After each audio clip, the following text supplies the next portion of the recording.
Hello students, आप सभी को आपके अपने प्यारे channel conceptual study with Ritesh में एक बार पुनः स्वागत है।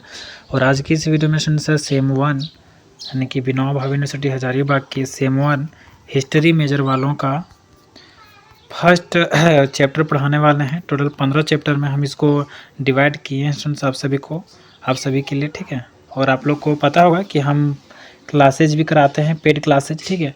तो उसमें आपका जो ये सिलेबस है, सिलेबस आपका ये है, ठीक है। फर्स्ट में आपका जो है हड़प्पा सभ्यता, उत्पत्ति, विस्तार, विशेषता एवं पतन है। सेकंड में वैदिक सभ्यता, सामाजिक, आर्थिक, राजनीतिक एवं धार्मिक स्थिति है। थर्ड में धार्मिक आंदोलन, जैन धर्म एवं बौद्ध धर्म है। मगध साम्राज्य का उत्कर्ष है। मौर्य साम्राज्य में चंद्रगुप्त मौर्य का जीवन एवं उपलब्धि, अशोक का धर्म, अवधारणा एवं प्रसार, मौर्य प्रशासन का स्वरूप, अधिकारियों, स्रोत, मौर्य साम्राज्य का पतन। ये आपका हो गया सिलेबस स्टूडेंट्स, ठीक है। देखिए, इसको 15 चैप्टर में हम डिवाइड किए हैं ताकि आप लोग गहराई से डिटेल में समझें और बेहतर से बेहतर पढ़ सकें। फर्स्ट चैप्टर आपका हड़प्पा सभ्यता का परिचय एवं उत्पत्ति हो गया। इसके अंतर्गत आप पढ़िएगा हड़प्पा सभ्यता की खोज एवं महत्व, हड़प्पा सभ्यता की उत्पत्ति से जुड़े सिद्धांत, ठीक है। बाकी और भी चैप्टर्स हैं, सभी के बारे में हम लोग पढ़ेंगे। लेकिन हमारी जो ये जो यूट्यूब चैनल है, इसमें 3 वीडियो डेमो के रूप में या फिर कह सकते हैं 3 वीडियो फ्री ऑफ कॉस्ट आप लोग को देखने को मिलेंगे इस चैनल में। तो आप लोग उसका फ़ायदा उठाइए। बाकी वीडियोस देखने के लिए स्टूडेंट्स और बाकी सब्जेक्ट का देखने के लिए आप हमारे पेड क्लासेस ज्वाइन कर सकते हैं, ठीक है, दिए गए नंबर में। और ये जो नंबर है स्टूडेंट्स, आप सभी को डिस्क्रिप्शन बॉक्स में देखने को मिलेंगे, ठीक है। और अगर डिस्क्रिप्शन बॉक्स नहीं देख पाते हैं तो उसके लिए हमें लिख देते हैं। देखिए, यहाँ पर मिस्टेक हो गया, ठीक है, 1 सेकेंड। तो ये हमारा व्हाट्सअप नंबर है, इसमें कांटेक्ट करके आप जो है सो हमारे क्लासेस ज्वाइन कर सकते हैं, ठीक है। देखिए क्या है हड़प्पा सभ्यता का परिचय और उत्पत्ति। तो सबसे पहले इसका खोज और महत्व जानेंगे, ठीक है। क्योंकि चैप्टर 1 में देखिए यहाँ पर आपका दिया है, क्या दिया है, 2 पॉइंट दिया है, हड़प्पा सभ्यता की खोज एवं महत्व और इसकी उत्पत्ति से जुड़े सिद्धांत। यानी कि खोज क्यों हुआ, कब हुआ, कैसे हुआ और इसका जो महत्व है क्या है आज के जीवन में, ठीक है। देखिए हड़प्पा सभ्यता का परिचय। तो हड़प्पा सभ्यता जिसे सिंधु घाटी सभ्यता, इंडस वैली सिविलाइजेशन भी कहा जाता है, प्राचीन भारत की पहली शहरी सभ्यता थी। ये जो प्राचीन काल का पहला शहरी सभ्यता था, ठीक है। यह 2650 ईसा पूर्व से 1900 ईसा पूर्व के बीच अपने चरम पर थी। यह सभ्यता मुख्यतः सिंधु नदी और उसकी सहायक नदियों के किनारे विकसित हुई थी। तो ये जो सभ्यता है सिंधु नदी के किनारे और उसकी सहायक नदियों के किनारे विकसित हुई थी, ठीक है। अब जानेंगे इसकी खोज के बारे में। देखिए इसका खोज का जो डिटेलिंग है यहाँ पर दिया हुआ है, कोई ईयर्स दिए हुए हैं। 1861 में ब्रिटिश शासन के दौरान अलेक्जेंडर कनिंघम, जो हमारा अलेक्जेंडर कनिंघम है, उन्होंने सर्वेक्षण करते हुए कुछ प्राचीन अवशेष खोजे। उनके हाथों में कुछ अवशेष मिले, ठीक है। तो कब मिले? 1861 ईस्वी में, ये चीज़ याद रखिएगा। सॉल्यूशंस देखिए 1921 ईस्वी में आप जानेंगे दयाराम साहनी ने पंजाब, जो कि अब का पाकिस्तान है, ठीक है, तो यहाँ पर मोंटगोमरी जिले में स्थित हड़प्पा स्थल की खुदाई कर रहे थे, ठीक है। तो हड़प्पा स्थल की खुदाई की है कौन? 1921 ईस्वी में दयाराम साहनी ने। इनका पूरा नाम आप लोग को पता होगा, राय बहादुर दयाराम साहनी, ठीक है। अब 1922 में क्या हुआ? राखाल दास बनर्जी ने सिंध प्रांत, यानी कि अब अभी भी वो पाकिस्तान में ही है, ठीक है, स्थित मोहनजोदड़ो की खोज की। तो मोहनजोदड़ो की खोज कौन किया स्टूडेंट्स? राखाल दास बनर्जी ने। कब किया? 1922 में किया। 1921 में किया दयाराम साहनी हड़प्पा का, और 1922 में किया मोहनजोदड़ो का, जो कि राखाल दास बनर्जी ने किया। अब 1924 में कौन किया? जॉन मार्शल ने। जॉन मार्शल 1924 ईस्वी में घोषणा किया कि यह सभ्यता मेसोपोटामिया और मिस्र की सभ्यताओं के समकालीन थी, यानी कि उस समय में ये भी चल रही थी, ठीक है, क्योंकि उनसे व्यापार करने के अवशेष प्राप्त हुए हैं, प्रमाण मिले हैं, ठीक है। अब देखिए 1955 ईस्वी, देश स्वतंत्र होने के बाद अमेरिकी पुरातत्वविद जॉर्ज डेल्स और भारतीय पुरातत्वविद SR राव ने अन्य स्थलों की खुदाई की इससे रिलेटेड, ठीक है। उसके बाद ये सारा क्लियर हो गया। अब देखिए इसका महत्व, अब जानेंगे इसका महत्व क्या है हड़प्पा सभ्यता का।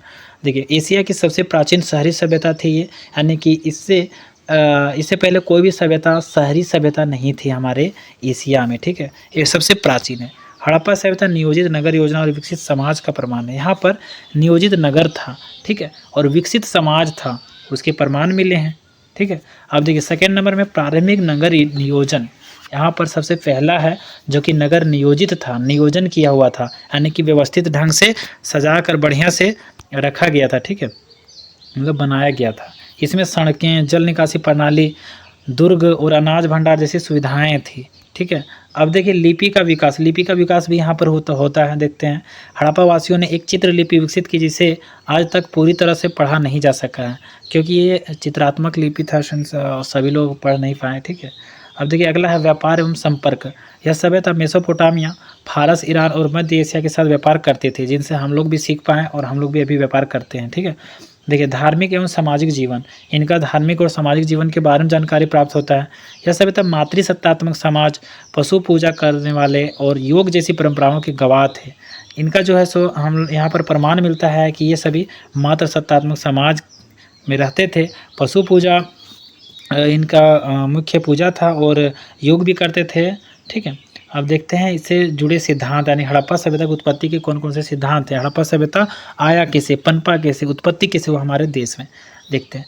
हड़प्पा सभ्यता की उत्पत्ति को लेकर विभिन्न सिद्धांत प्रस्तुत किए गए हैं। ये सिद्धांत मुख्यतः 3 प्रकार के हैं। ठीक है। 3 प्रकार के सिद्धांत हैं, देखेंगे तीनों कौन कौन से हैं। सबसे पहला तो स्वदेशी उत्पत्ति सिद्धांत, फिर है विदेशी उत्पत्ति सिद्धांत, और अगला देखते हैं किधर है, अगला मिश्रित उत्पत्ति सिद्धांत। ये तीनों सिद्धांत के बारे में जानेंगे। ठीक है। तो देखते हैं सबसे पहले स्वदेशी उत्पत्ति के सिद्धांत। देखिए यहाँ पर है स्वदेशी उत्पत्ति सिद्धांत। यह सिद्धांत कहता है कि हड़प्पा सभ्यता भारतीय उपमहाद्वीप में ही विकसित हुई थी। इनका कहना है कि हमारा भारतीय उपमहाद्वीप में ही विकसित हुआ था। समर्थन करने वाले कौन कौन विद्वान हैं, तो दयाराम साहनी और RS शर्मा, यानी कि रामशरण शर्मा। ठीक है। वे मानते हैं कि यह सभ्यता वैदिक काल से पहले विकसित हुई थी और भारतीय उपमहाद्वीप में पहले से मौजूद संस्कृति का विस्तार थी। अब SN रॉय का भी कहना है, उन्होंने कहा कि हड़प्पा संस्कृति भारत की मेहरगढ़ संस्कृति 7000 ईसा पूर्व से विकसित हुई थी। ठीक है। और अशोक दत्त का कहना है कि उन्होंने यह सिद्ध करने का प्रयास किया कि हड़प्पा संस्कृति स्थानीय जनसंख्या द्वारा विकसित की गई थी, यहाँ के स्थानीय जनसंख्या द्वारा। ठीक है। स्थानीय जनसंख्या द्वारा। अब प्रमुख तर्क इसमें क्या दिया जाता है, देखिए सिंधु घाटी सभ्यता से पहले की कृषि संस्कृति मेहरगढ़ बलूचिस्तान की खुदाई से पता चलता है कि वहाँ 7000 ईसा पूर्व से खेती होती थी, वहाँ पर ये जानकारी मिलता है। ठीक है। स्थानीय वास्तुकला का विकास, हड़प्पा सभ्यता की स्थापत्य कला पहले के स्थानीय घरों से मिलती जुलती थी, तो कह सकते हैं कि यहीं पर विकसित हुआ है। ठीक है। लिपि एवं सामाजिक संरचना, हड़प्पा लिपि भारतीय ब्राह्मी लिपि से मेल खाती है। इससे भी हम लोग कह सकते हैं कि ये हमारा स्वदेशी जो है सो सभ्यता है। ठीक है। अब जानेंगे विदेशी उत्पत्ति का सिद्धांत, फॉरेन ओरिजिन थ्योरी। देखिए इस सिद्धांत के अनुसार हड़प्पा सभ्यता पश्चिम एशिया यानी मेसोपोटामिया, सुमेर और एलाम की संस्कृति से प्रभावित थी। ये जो विदेशी उत्पत्ति सिद्धांत इनका मानना था। ठीक है। इनका समर्थन कौन कौन विद्वान करते हैं, गॉर्डन चाइल्ड। उन्होंने कहा कि हड़प्पा संस्कृति मेसोपोटामियाई संस्कृति से प्रेरित थी। और स्टुअर्ट पीगट, उन्होंने इस सभ्यता को पश्चिम एशिया से जुड़ा बताया, कहा कि पश्चिम एशिया से जुड़ा है। ठीक है।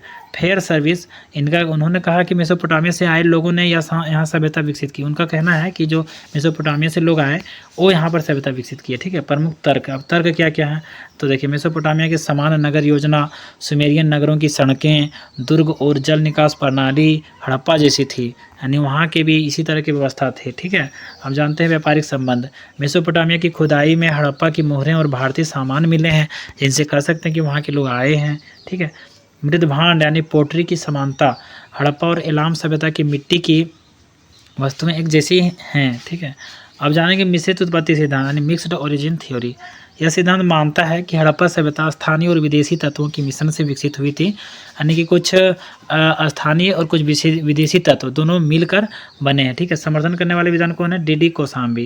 उन्होंने कहा कि हड़प्पा सभ्यता स्थानीय जनजातियों और पश्चिम एशियाई प्रभाव से का मिश्रण थे, यानी दोनों जगह से यहाँ के लोग भी थे और विदेशी लोग भी थे। ठीक है। अमलानंद घोष का क्या कहना है, उन्होंने इस सिद्धांत का समर्थन किया। रामशरण शर्मा का कहना है, उन्होंने इसे भारत की पहले से विकसित कृषि संस्कृति और बाहरी व्यापारिक संबंधों का परिणाम बताया। तो एक तरह से ये भी सही है। ठीक है। अब देखिए तर्क इसमें क्या क्या दिया जाता है, स्थानीय कृषि और विदेशी व्यापार, यानी भारतीय उपमहाद्वीप में पहले से खेती होती थी लेकिन व्यापार नहीं होती थी, तो व्यापार कहाँ से आई, तो उधर से आई, लेकिन व्यापार से नई तकनीकें आई। ठीक है। अब आगे देखते हैं स्थानीय वास्तुकला और बाहरी प्रभाव, नगर योजना स्थानीय थी लेकिन कुछ निर्माण शैलियाँ पश्चिमी एशिया से प्रभावित थी। ठीक है। अगला जानेंगे धार्मिक समानता, हड़प्पा की मातृ देवी की मूर्तियाँ और मेसोपोटामिया की ईश्वर देवी की मूर्तियाँ मिलती जुलती हैं, तो दोनों जगह का मिलता जुलता है, तो हम लोग कह सकते हैं। अब देखिए निष्कर्ष रूप में यहाँ हम क्या दिए हैं, हड़प्पा सभ्यता की उत्पत्ति को लेकर कोई एक मत नहीं है, ठीक है, लेकिन सबसे अधिक स्वीकृत सिद्धांत मिश्रित उत्पत्ति सिद्धांत माना जाता है। यह सभ्यता भारतीय उपमहाद्वीप में विकसित हुई, लेकिन इसका संपर्क मेसोपोटामिया और अन्य संस्कृतियों से था। इसकी समृद्ध नगर योजना, व्यापारिक नेटवर्क, लिपि और धार्मिक मान्यताएं इसे प्राचीन विश्व की सबसे उन्नत सभ्यताओं में से एक बनाती हैं। अब जानेंगे इसका कुछ प्रमुख तथ्य, ठीक है, क्विक फैक्ट्स। हड़प्पा सभ्यता 2600 से 1900 ईसा पूर्व तक फली फूली, ठीक है। प्रमुख स्थल थे हड़प्पा, मोहनजोदड़ो, कालीबंगा, लोथल, धोलावीरा, चन्होदड़ो। अब जानेंगे लिपि अज्ञात था, चित्रात्मक संकेतों वाली थी। व्यापार क्या है, तो मेसोपोटामिया, फारस, मध्य एशिया से पतन के कारण थे जलवायु परिवर्तन, बाढ़, युद्ध, अर्थव्यवस्था का गिरना। तो इसका हम नेक्स्ट चैप्टर में वो डिटेल में जानेंगे। देखिए हड़प्पा सभ्यता की खोज किस वर्ष हुई, तो 1921 ईस्वी में हुई। मोहनजोदड़ो की खोज किस पुरातत्वविद ने की थी, तो राखालदास बनर्जी ने किया था। हड़प्पा सभ्यता को पहली बार किसने सिंधु घाटी सभ्यता कहा था, तो जॉन मार्शल कहा था। हड़प्पा सभ्यता के लोगों की लिपि कैसी थी, तो अज्ञात चित्रलिपि थी, ठीक है। हड़प्पा सभ्यता की अर्थव्यवस्था मुख्य रूप से किस पर आधारित थी, तो कृषि और व्यापार पर आधारित थी। हड़प्पा सभ्यता की उत्पत्ति से जुड़े सिद्धांत, इसमें क्या है, हड़प्पा सभ्यता की उत्पत्ति के स्वदेशी सिद्धांत को सबसे पहले किसने प्रस्तुत किया, तो आर.एस. शर्मा ने किया। विदेशी उत्पत्ति सिद्धांत के अनुसार हड़प्पा सभ्यता किस सभ्यता से प्रभावित थी, तो मेसोपोटामिया सभ्यता, ठीक है। मिश्रित उत्पत्ति सिद्धांत का समर्थन किसने किया, तो डी.डी. कोसांबी किया। मेहरगढ़ जो हड़प्पा सभ्यता की पूर्ववर्ती थी, किस आधुनिक देश में स्थित है, तो पाकिस्तान में, ठीक है। हड़प्पा सभ्यता की उत्पत्ति में योगदान देने वाली पहली कृषि संस्कृति कौन सी मानी जाती है, तो मेहरगढ़ संस्कृति। अब जानेंगे इसका लॉन्ग टाइप का क्वेश्चन आंसर, ठीक है। हड़प्पा सभ्यता की खोज कैसे हुई, इसके प्रमुख पुरातात्विक स्थलों का वर्णन कीजिए। तो ये सारा है स्टूडेंट्स। देखिए हड़प्पा यानी कि हड़प्पा से अनाज भंडार, दुर्ग कब्रिस्तान मिले हैं। मोहनजोदड़ो से मृतकों का टीला कहलाता है, ये पहली बात है। स्नानागार, विशाल भवन, नालियाँ मिला है। कालीबंगा में हल की आकृति, खेतों के निशान और अग्निकुंड मिले हैं। लोथल में डॉकयार्ड, जहाज बनाने का स्थल और धातु उद्योग के अवशेष मिले हैं। धोलावीरा में यहाँ जल संरक्षण प्रणाली और 3 भागों में बसा नगर मिला है। इस प्रकार हड़प्पा सभ्यता की विकसित नगरीय संस्कृति थी, जिसकी खोज ने भारतीय इतिहास के प्राचीन काल को समझने में मदद किया, ठीक है। और यहाँ पर देखिए क्या है, तो सारा बढ़िया से लिखा हुआ है स्टूडेंट्स। आप सभी हमारे क्लास को ज्वाइन कीजिए, ये डेमो के रूप में आपके लिए था, ठीक है। अब देखिए अगला क्वेश्चन, हड़प्पा सभ्यता के महत्व को विस्तार से समझाइए। तो इसके महत्व को समझाने बोला जा रहा है यहाँ पर। हड़प्पा सभ्यता की उत्पत्ति के स्वदेशी सिद्धांत की व्याख्या कीजिए। तो मुख्य तर्क क्या क्या दिए हैं। फिर देखिए हड़प्पा सभ्यता की उत्पत्ति के विदेशी सिद्धांत को समझाइए। हड़प्पा सभ्यता की उत्पत्ति को समझाने के लिए मिश्रित उत्पत्ति सिद्धांत क्यों अधिक तर्कसंगत माना जाता है, तो इसको भी यहाँ पर हम लिखने का प्रयास किए हैं, ठीक है। तो ये सारा आप लोग का था स्टूडेंट्स क्लास 1। क्लास 2 में आप लोग को पढ़ाएंगे, क्या बता देते हैं, हड़प्पा सभ्यता का विस्तार एवं विशेषताएं, यानी कि हड़प्पा सभ्यता का कहाँ कहाँ विस्तार था और क्या क्या विशेषताएं थी। तो इसका सबसे पहले जानेंगे हड़प्पा सभ्यता का भौगोलिक विस्तार, फिर नगर योजना, स्थापत्य कला, सामाजिक व्यवस्था। एंड थर्ड चैप्टर में पढ़ेंगे स्टूडेंट्स हड़प्पा सभ्यता, अर्थव्यवस्था एवं पतन। अर्थव्यवस्था इसका क्या था और पतन कैसे हो गया, ठीक है, जिसके अंतर्गत कृषि, व्यापार, उद्योग और हड़प्पा सभ्यता का पतन एवं संभावित कारण। उसके बाद वैदिक सभ्यता में जाएंगे। तो ये जो 3 चैप्टर है, तीनों चैप्टर हड़प्पा सभ्यता से रिलेटेड है, ठीक है। और बहुत ही खुशी की बात है कि हड़प्पा सभ्यता का जो चैप्टर है तीनों लगातार लेंगे, ठीक है। और आप इस चैनल को सब्सक्राइब करके रखिए ताकि आप लोग रेगुलर देख पाएँ। और अगर आप क्लासेस में ज्वाइन करना चाहते हैं तो हमारे दिए नंबर पर आप कॉन्टैक्ट कर सकते हैं, ठीक है। बाकी कैसा लगा वीडियो बताइएगा, और चैनल में नए होंगे तो जरूर से सब्सक्राइब कर लीजिएगा। Thanks for watching.